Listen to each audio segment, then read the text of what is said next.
Welcome back to Turning with Dill, and as always, I'm your host, Dylan McKercher. So, life came at me like a brick wall last week. Class, work, internship, and even attending a film festival were all on my docket and caused me to skip out on last week's show.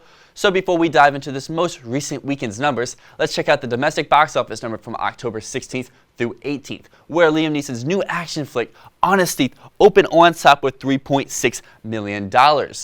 In a little over 2,500 theaters. The War of Grandpa falls to second, dropping 31% with $2.5 million, and Christopher Nolan's Tenet falls to third, dropping 24% with $1.6 million, as the two Disney Halloween re-releases come in fourth and fifth with $1.3 and $756,000 respectively, being The Nightmare Before Christmas and Hocus Pocus.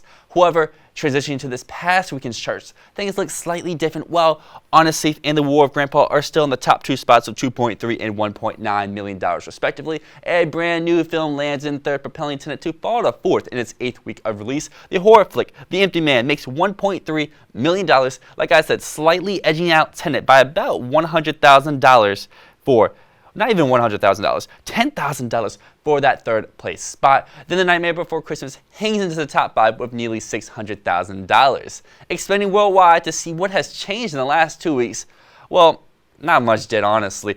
The 800 is still the top grossing film worldwide for the year with $462 million from its Chinese release alone.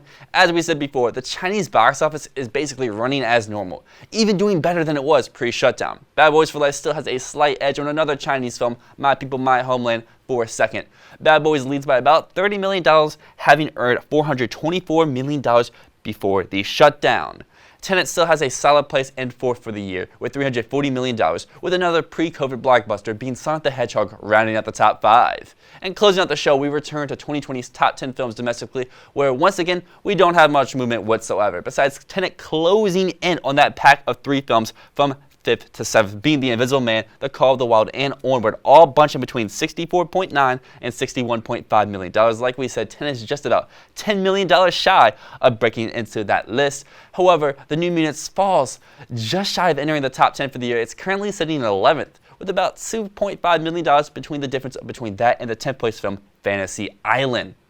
However, with all that being said, I hope to see you next week for new box office news. But like we said a lot of times, there's not much happening here domestically. So this may become a bi-weekly video series unless something, interesting happens. But until next time, this is Dill signing off.